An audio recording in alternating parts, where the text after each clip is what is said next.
particularly the National Assembly. Parliament passed and enacted 63 bills to implement the Constitution as spelled out in the 5th schedule to the Constitution. The legislation included legislation on leadership and integrity, representation of the people, land and environment, devolved government, public finance, and the public service, among others. Parliament has also passed and enacted 471 bills that have promoted good governance and social and economic development of the country. The bills include the recently passed Anti-Money Laundering Amendment Bill 2025 and the Conflict of Interest Bill 2025, which are now acts of Parliament. Further, to implement the Bill of Rights under Chapter 4 of the Constitution, Parliament has enacted and passed several pieces of legislation to promote the fundamental human rights, including the right to the highest standard of health and the right to accessible and adequate housing, this being the Social Health Insurance Act and the Affordable Housing Act, respectively, among others. The National Assembly has, over the past 15 years, provided for the financing of the national budget through enactment of 13 appropriation acts. The new Constitution vests the budget process in the National Assembly. Your Excellency, ladies and gentlemen, the National Assembly appropriates resources that are essential for execution of constitutional and statutory mandates of various organs of government. Equally, funds have been appropriated to the NGCDF to fund various key national projects at the constituencies and to NGAV to fund affirmative action initiatives. As part of its mandate, the National Assembly has approved the ratification of 98 treaties and conventions in accordance with Article 26 of the Constitution and the Treaty Making and Ratification Act. This has ensured that the country's commitments to international obligations are informed by national interest. Your Excellency, ladies and gentlemen, under Article 10 and 118 of the Constitution, Parliament is obligated to ensure public access and participation. In this regard, post-2010 Constitution, Parliament is more open and accessible to the public. For instance, in the last 2 months, we have hosted over 500,000 school children and many other visitors who have had an opportunity to not only appreciate how Parliament works, but also freely interact with their elected representatives within the precincts of Parliament. Parliament continues to facilitate public participation and involvement of the people in its legislative and other business through robust public participation mechanisms, including the use of e-technology, social media platforms, and public hearings at the constituency and county levels. Since the promulgation of the new Constitution, the National Assembly has received and considered 1,233 public petitions in furtherance of the right of every person to petition Parliament in terms of Article 119 of the Constitution. Your Excellency, ladies and gentlemen, the National Assembly has for the last 15 years vetted 199 state officers nominated for appointment to various state offices, including cabinet secretaries, principal secretaries, holders of independent offices and commissions, and diplomatic postings. The National Assembly has processed 3,427 questions and required cabinet secretaries to respond to questions in plenary on various matters of concern to the people of Kenya. In the last 15 years, the National Assembly has initiated and considered 18 impeachment motions, including impeachment motions against cabinet secretaries and holders of independent offices and constitutional commissions accused of violating the Constitution. This has ensured compliance with the guiding principles of leadership and integrity by state officers. Suffice to mention that we also considered a motion for impeachment of a deputy president. As part of oversight, the National Assembly, through its watchdog committees, continues to examine the audited accounts of state organs to ensure the prudent use of public resources by state organs. Further, the Public Debt Committee of the National Assembly oversights the National Treasury to ensure responsible borrowing and compliance with the statutory public debt ceilings, which is an issue of concern to the people of Kenya. Over the period, the National Assembly approved 4 special motions for deployment of KDF in DRC Congo, within the country, and the deployment of the National Police Service to the country of Haiti. Your Excellency, ladies and gentlemen, the National Assembly has passed and enacted several electoral laws in compliance with the general principles of the electoral system, including free and fair elections, which are simple, accurate, verifiable, secure, accountable, and transparent, as provided for under Article 81 of the Constitution. Additionally, the National Assembly has previously facilitated the selection and constitution of the IEBC, including the recent appointment of the chairperson and members of the IEBC. Your Excellency, ladies and gentlemen, Parliament has over the relevant period passed 27 division of revenue bills and count allocation of revenue bills to ensure adequate allocation of national revenue to counties. It is important to note that in the current 2025-26 budget, the equitable share of revenue to counties stands at 21% of all revenue collected by the national government. In real terms, the equitable share of revenue allocated to counties has grown from 190 billion in the financial year 2013-2014 to 415 billion in the financial year 2025-26. This is in addition to the conditional additional allocations, donor funds, and on-source revenue for our counties. The National Assembly also engineered the operationalization of the House of Senate and 47 county assemblies by extending training, capacity building, and provision of startup staff. This cooperation and collaboration remains a continuing engagement by the National Assembly and other legislative organs. Additionally, Parliament has in the past years played critical roles in promoting constructive dialogue on the issues of national importance. An example of such is the Building Bridges Initiative and the National Dialogue Committee process, commonly referred to as BBI and NADCO, respectively. Your Excellency, ladies and gentlemen, while the achievement of the 2/3 gender rule has been elusive, the country has recorded a progressive growth of elected women in various categories. From 16 elected women members of parliament in single constituencies in 2013 general elections, we now boast of 29 women members of parliament, not to mention the 7 women governors elected by the people of Kenya.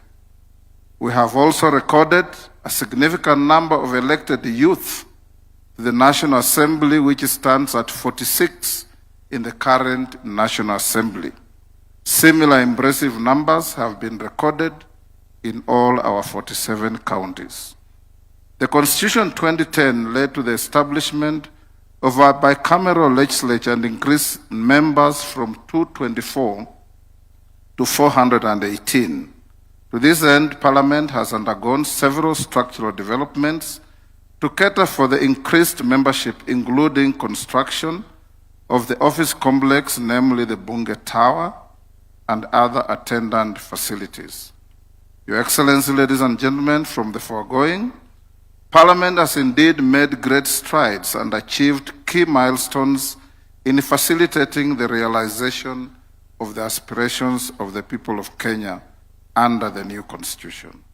Our Parliament has become an admirable and appreciable benchmarking center for many parliaments seeking to learn on best practices and ideals of parliamentary democracy born out of our 2010 Constitution.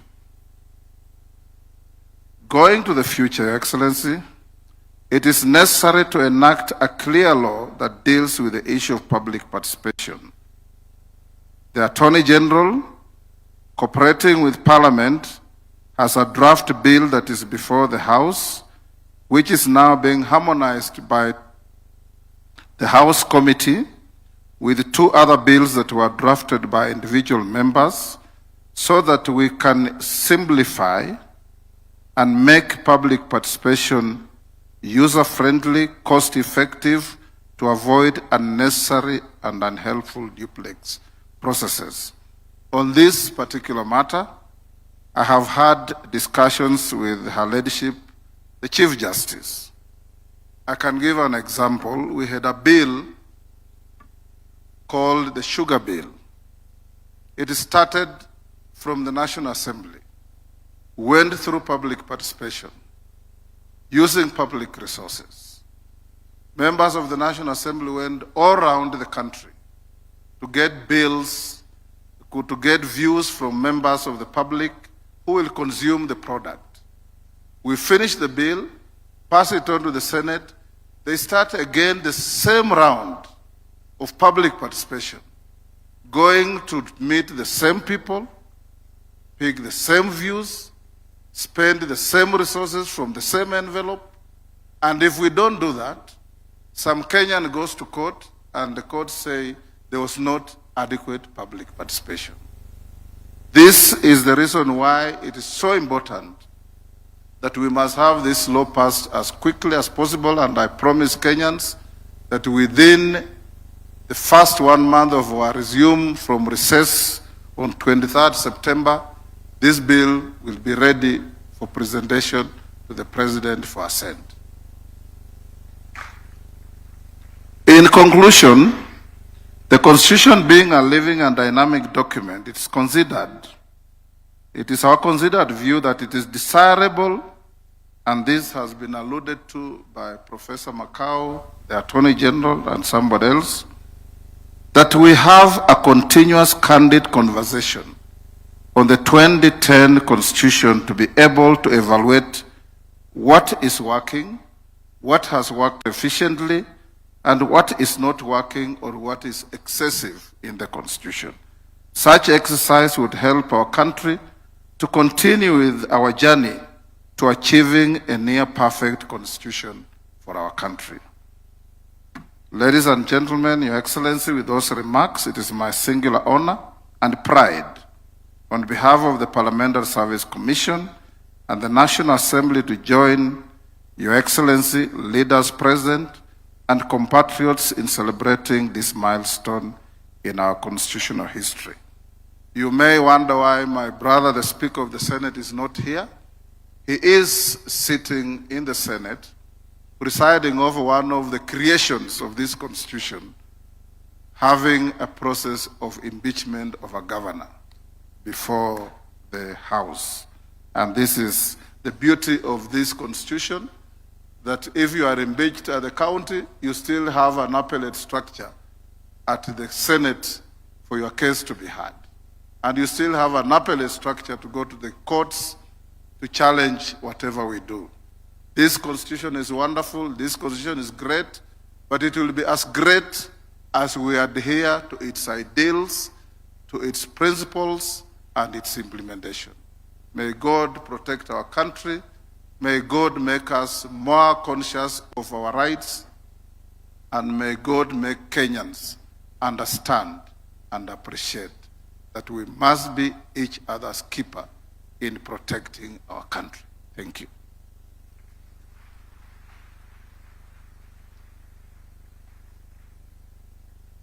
Your Excellency, the President, fellow Kenyans, distinguished ladies and gentlemen, As my duty comes to an end as the mistress of ceremonies for this segment, join me to thank our speakers for a candid reflection of our Constitution.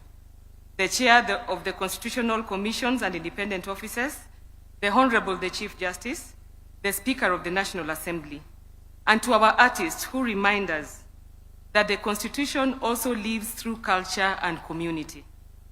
At 15, our Constitution is a living covenant. It restrains power, secures rights, advances devolution, and insists on integrity, inclusion, and accountability. Today's reflections are not ceremony. They are our report to the people what has worked, what must improve, and how we renew trust through lawful, ethical, and service-centered governance.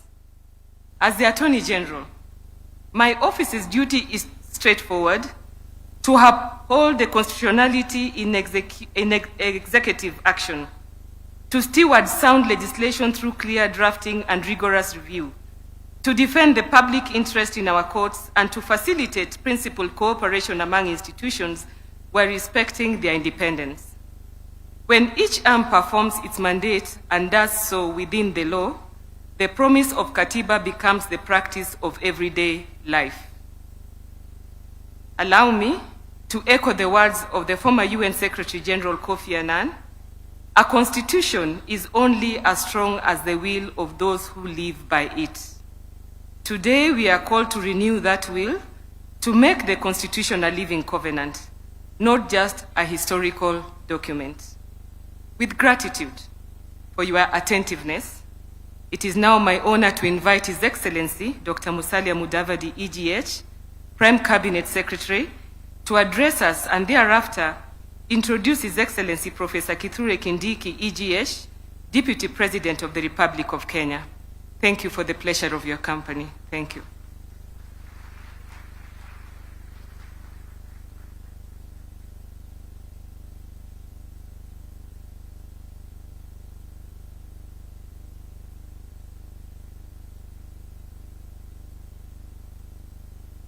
Your Excellency, the President of the Republic of Kenya, Dr. William Samoei Ruto, Your Excellency, the Deputy President, Professor Kithure Kindiki, the Honorable Right Honorable Raila Odinga, colleagues, Cabinet Secretaries, distinguished guests, ladies and gentlemen.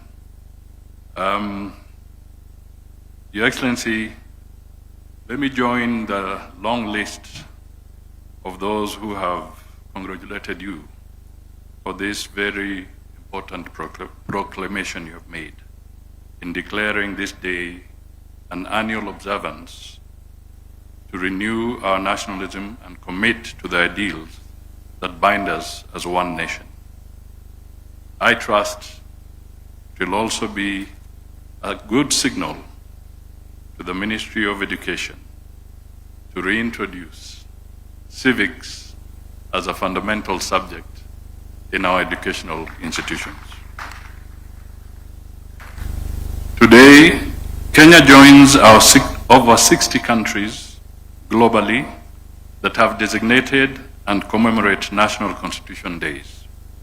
These include nations such as Norway, Denmark, the USA, China, and India, among others. Notably, Kenya now stands among the pioneering states in Africa to establish and observe a National Constitution Day. Your Excellency, the noble decision to designate the Katiba Day is long overdue but timely. For example, India, the world's largest democracy, adopted its constitution on November 26, 1949. But it was not until November 26, 2015, that the country officially began commemorating the Constitution Day. Similarly, it was not until 2024 that the United States of America officially established commemoration of the Constitution Day every 17th of September. Personally, it was a privilege to oversee the early implementation of devolution when I served in the Grand Coalition government as Deputy Prime Minister and Minister for Local Government. I oversaw the development of the sessional paper on devolved government under the Constitution of Kenya 2010. Today, we all celebrate the decentralized power, fostered equitable development, and we celebrate our diversity, making devolution a cornerstone of the Constitution. Fellow Kenyans, let us cast our minds back to the harrowing days of 2007 and 2008 post-election violence. It was a stark reminder that without strong institutions, chaos reigned. In the midst of that turmoil, hope flickered through the Serena talks mediated by the late Kofi Annan, former UN Secretary General, His Excellency Benjamin Mkapa, Madame Gracia Machel, under the auspices of the panel of eminent African personalities. I was honored and privileged to be with you, Your Excellency, William Ruto, the Honorable Moses Wetangula, the Honorable Martha Karua, the Honorable James Orengo, the Honorable Professor Samson Ongeri, the Honorable Dr. Sally Kosgei, and the late Honorable Mutula Kilonzo as the negotiators in the Annan-led Serena talks, which came up with the National Accord. From those talks emerged critical reports reviewing the electoral system through the Kriegler report and the Waki reports to handle post-election violence. Your Excellency, according to the tracking of our State Department for Parliamentary Affairs, the tenacity of the 2010 Constitution to withstand pressure and not even crack at the height of intense pounding is a true reflection of the Kenyan indomitable spirit. The 1963 Constitution was amended 30 times. That means roughly once every 2 years, including the infamous Section 2A. On the other hand, the 2010 Constitution has had 14 constitutional amendment attempts. Mark my word here, attempts. Via parliamentary initiatives, those were 10, and 4 via popular initiatives, the popular initiative route. Of course, the majority of the parliamentary attempts were to solve the issue of realizing the 2/3 gender rule in Parliament. Let me just take a minute to reflect on the 4 popular initiatives. The Speaker has partly touched on them. 1, the Building Bridges Initiative, via the Constitution of Kenya Amendment Bill of 2020, which contained some 74 proposed changes.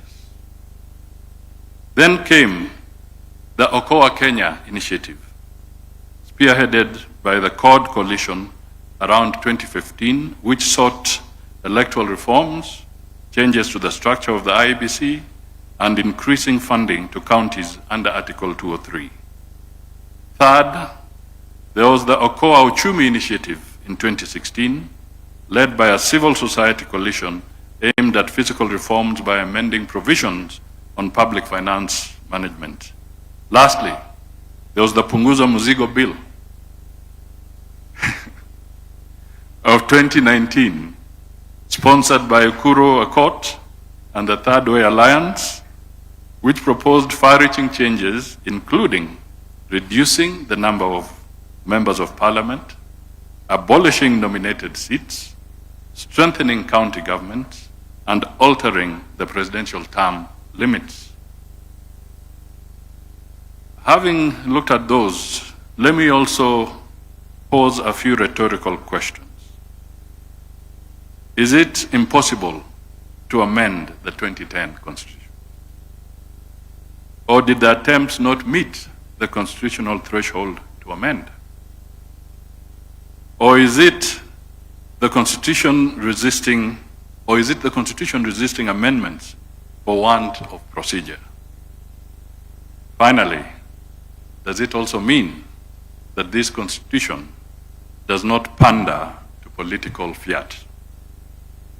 15 years down the line, in this spirit of vigilance, we must firmly oppose any amendments that undermine the basic foundations of constitutionalism, particularly those that erode the sacred principle of separation of powers. The three arms of government, the executive, the judiciary, and the legislature, are independent yet profoundly interdependent. Your Excellency, this constitution has also been tested and proven to be built to create strong institutions. All of us will remember when on 1st September 2017, the Supreme Court surprised all and sundry when they annulled a presidential election. The executive then respected the court ruling, and the country went back to a repeat presidential election, the first such action on the African continent. That moment showed that Kenya, through the 2010 Constitution, had grown into a mature democracy. Your Excellency, as we celebrate the strides of the 2010 Constitution, let us be clear, the Constitution is not an end in itself, and this has been said by previous speakers. The one thing that we need to resolve is the need to look at the cost of implementation of the Constitution. And indeed, the Speaker has articulated this very effectively. We from the Department of Parliamentary Affairs have audited the legislative agenda of the government for the next 5 years since we came in under your leadership, Your Excellency. And the costing indicates that if we were to follow the normal route that we are taking today, it will cost us about 18 billion Kenya shillings to just deal with legislation, drafting of policies, and working towards that. And this is something that has been brought out, costed by the individual departments. Now, we must look at it in the context of the impact on the taxpayer. Is there value for money if we use 20 billion shillings on policy documents, or should we provide medicine in our hospitals and build bridges? This is a fundamental question that Kenyans ought to reflect on, and hence the importance of the public participation bill.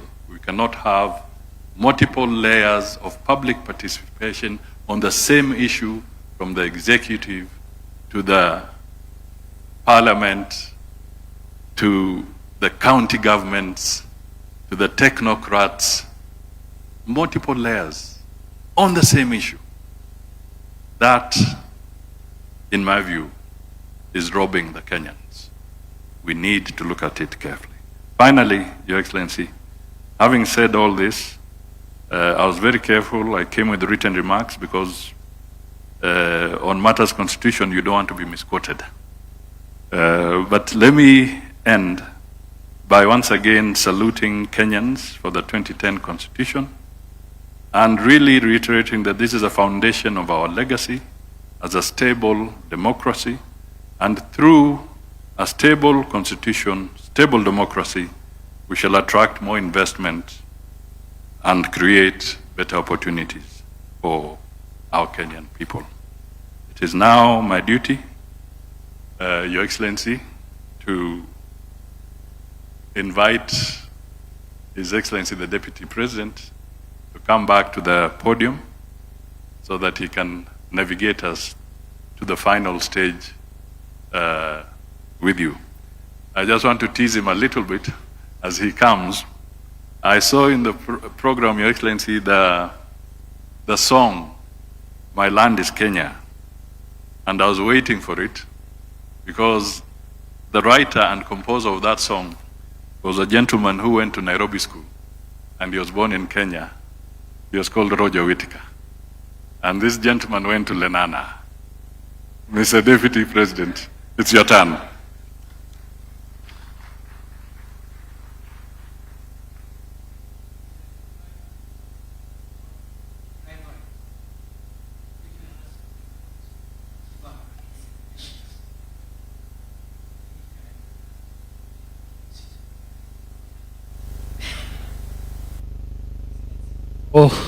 Your speech.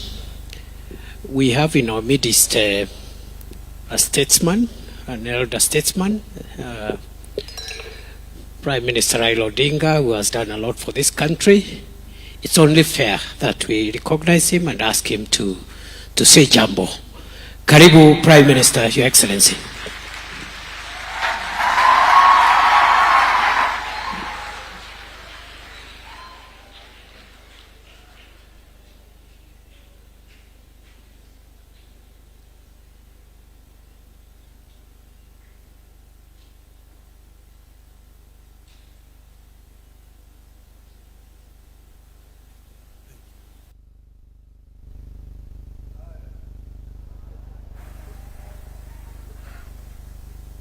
Your Excellency,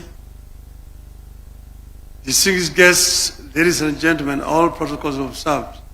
Hamjambo. Hamjambo tena.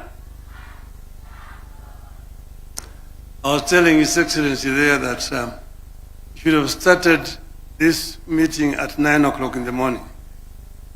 This is a very important subject that you don't bring in the afternoon. Most people are tired. But I'm very happy to be here this afternoon.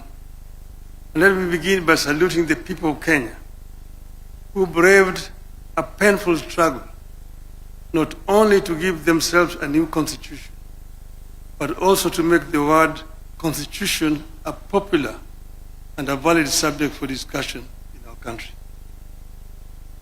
Those who have come of age towards the tail end of the very protracted struggle under this constitution may not believe it.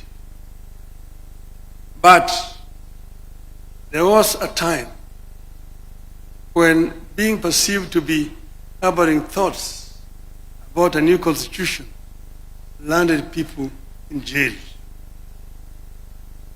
I wish to pay unreserved tribute to those citizens of Kenya, the living and the dead, who braved the worst in order that Kenya may get a new constitution. And here, you may remember some of them. The late Masinde Muliro, my father Jaramogi Oginga Odinga, Martin Shikuku,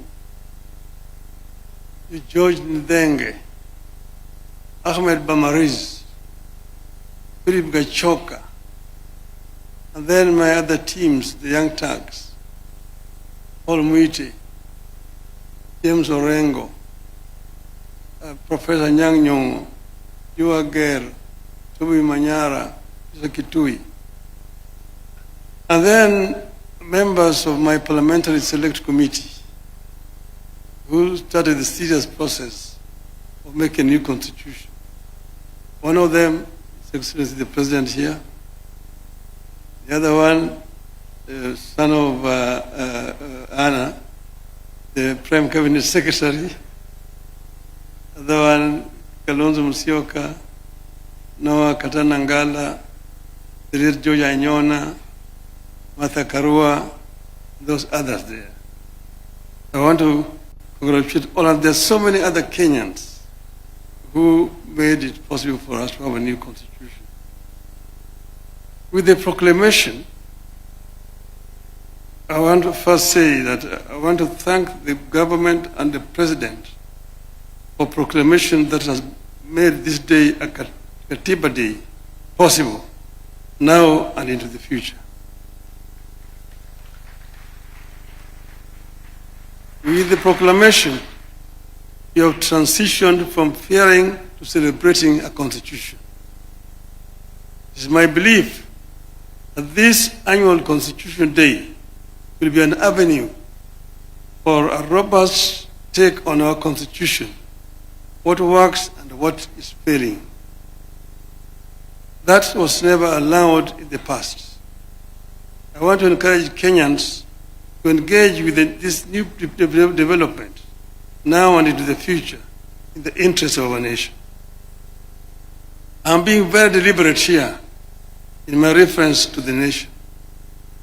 It is my firm belief that whatever dreams we choose to pursue, either individually or collectively, we need to have a country first.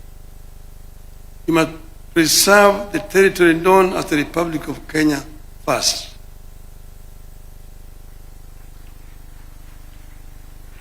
Then, within that territory, you can agree or disagree on the validity of our dreams as individuals or a nation. Since you promulgated the Constitution 2010, we have reaped a bountiful in some areas and a whirlwind in others. I wish to reflect with you on how some of the institutions that came with the Constitution have improved our country, where others have left plenty of room for improvement. Fellow Kenyans, before the 2010 Constitution, the High Court was identified as a core enabler of the maintenance and extension of tyrannical rule in Kenya. Out of that period, you can barely recall any decision of the old High Court that upheld the people's fundamental civil liberties. That is the period in which the Attorney General declared that the President was above the law.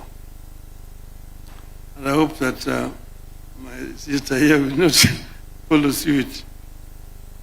It was the period of constitutional amendment that removed the security of tenure of judges. Since 2010, the Constitution and Human Rights Division of the High Court of Kenya has set itself apart from the Court of Appeal and the Supreme Court as the most effective vanguard of the people's fundamental civil liberties. The Constitution of 2010 came with a stronger mandate for the Auditor General. From an era where the Office of the Auditor General was heard of only once in a year, when it published its reports and dumped it in Parliament. Our Auditor General since 2010 have been bold, brave, and easily identifiable for standing up for the public interest. Indeed, the last attempt by the Office of the Auditor General to secure software and equipment to monitor the spending of public finances on a real-time basis ended up with an attempt to arrest the holder of the office, then Edward Ouko, and charge him with corruption. Today, we receive constant and intermittent disclosures of financial impropriety and lack of accountability in government. What we receive is a far cry from what we should be having, but they represent a very drastic departure from what used to be. The Commission for Revenue Allocation also came with the new constitution against the background of a past skewed allocation of natural resources. Since 2010, the commission that was established to make recommendations concerning the basis for the equitable sharing of revenue raised by the national government between the national and county governments among the county governments has managed to do so without accusations of political bias. I believe that without the diligent work of the CRA, devolution would have become the single most divisive development in modern Kenya.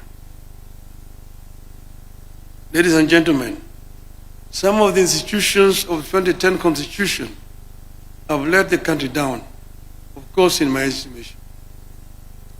The National Police Service, in my view, has left us worse off than we were before 2010. Abuse of the right to life, degradation of human dignity, torture and denial of security of person by the police have increased under the watch of National Police Service. While the current effort by the government to compensate victims of protests offers some ray of hope with regard to policing, it may be time for the country to rethink its approach to police reform. Your Excellency, I know that they have done it elsewhere. They did it next door here in Tanzania. In Tanzania, the police are civil. When they come to arrest you, they come and salute and say, "Ndugu, naomba nikushike." And then you say, "Twende."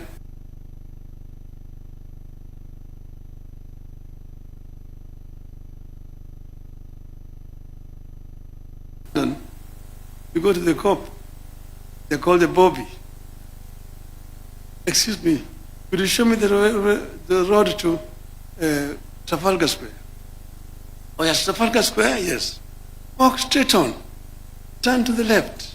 100 yards. Turn to the right. Straight on. You can't miss it." They say, "Thank you." They say, "Thank you, sir." In Nairobi, you get lost. Afande, ninyeshe njia ya kwenda Kariakoo.